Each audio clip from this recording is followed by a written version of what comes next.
এই বামপদে আরিফুর রহমান তথাকথিত মুক্তিযুদ্ধের গবেষক, ও 37,000 টাকায় বিক্রি হয়েছে, প্রত্যেক মাসে ও বেতন পায়। ওই কি দোকান খুলে নিছে। এখন এরা যে টাকা খাইছে, এরা কি ভাসুরের নাম তো নিতেই হবে, মানে ওই যে এখন ভাসুরের নাম না নেওয়া আর কি, ওই ডিপ স্টেটের নাম তো নিতে পারবে না। একটা আমি এক্সাম্পল, একটা স্ক্রিন শেয়ার করি, আপনি পারলে দেখেন, একদম হাতে কলমে আমি একটা এক্সাম্পল দেবো। এই বাংলাদেশের জুলহাস তনয়কে হত্যা করা হয়েছে না কেন? তারা সমকামী অ্যাক্টিভিস্ট। এই শুধু তারা কিন্তু সমকামিতাকে প্রমোট যেটাকে বলে, এরকম কিছুই করে না। আমি আপনাকে একটা স্ক্রিন শেয়ার করছি, এটা যদি দেখেন তাহলে একটা আমি হাতে কলমে এদের চক্রান্তের, আমি এটা জিনিস অনেকদিন ধরে এটা বাইর করছি।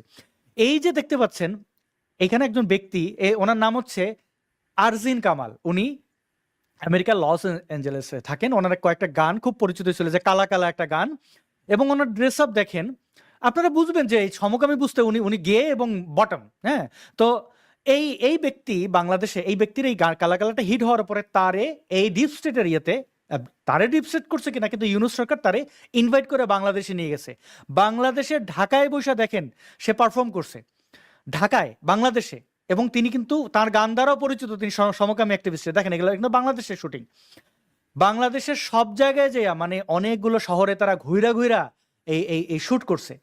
এবং এটা এটা ইউনুসের একটা অ্যাসাইনমেন্ট ছিল আমার কাছে, আমি সোর্স উল্লেখ করতে পারবো না, করতে চাই না তাদের নিরাপত্তার জন্য, যে এইটা তারা অ্যাসাইনমেন্ট দেখাইছে যে বাংলাদেশে এখন ইউনুসের আমলে সমকামীরা রাজার হালে আছে, স্বর্ণালী সময় পার করছে।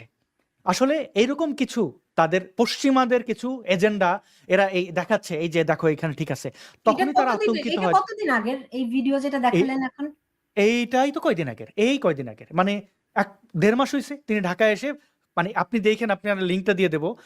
আরজিন কামাল, উনি খুব আলোচিত সমকামী অ্যাক্টিভিস্ট, এবং প্রকাশ্যে ওনার গান দেখলেও বুঝবেন সরাসরি ড্রাগ ডাক না করেই, মানে আমি একটু দেখাইলামই তো ওনাদের মানে তো উনি কিন্তু এইটাকে অ্যাসাইন, ঠিক একই উদ্দেশ্যে। আমি যেটা জানি ওই যে নারীর ডাকে মৈত্রী যাত্রা একটা করা হয়েছিল, ঠিক একই উদ্দেশ্যে, অফকোর্স যে দেখানো যে বহির্বিশ্বে আমাদের নারীরা কত ভালো, কতটা স্বাধীন ভাবে আছে। তাদের এজেন্ডাকে আমি পুলকদাকে বলছি, পুলকদার যখন এই বিষয়ে আমি পুলকদাকে কি বলছিলাম, পুলকদা আমি এই নারী যাত্রাবাত্রা এগুলোকে বিন্দু পরিমাণে এন্টারটেইন করবো না, কারণ আমি এটাকে ঔনিকরণের একটা উদ্দেশ্য তৈরি করেছে। আমি এই নারী যাত্রা নিয়ে, একটা নারীর অধিকার নিয়ে তো আমরা টুকটাক হইলেও কাজ করি, আমাদের সাইনবোর্ড নাই নারীবাদের, কিন্তু আমি তো নারীর অধিকার, তো আমি কিন্তু এই নারীর অগ্রযাত্রা নিয়ে একটা সিঙ্গেল পোস্ট করি নাই, এমনকি সমালোচনা করে নাই, কারণ আমি জানি এটা মেকিং এটা দোকান তাদের, তারা হেফাজতের রাস্তায় নামার জন্য তো একটু লাগবে, তো কেমনে চেতানো যায় এটাকে আমরা জানি না। ধর্ম নিয়ে বোধহয় অনেকদিন ধরেই আমি কাজ করি, কেমনে কে উস্কায়, হ্যাঁ, কে কে এগুলো জানি। তো এগুলো এরা করেছে, এটা তাদের অ্যাসাইনমেন্টের অংশ।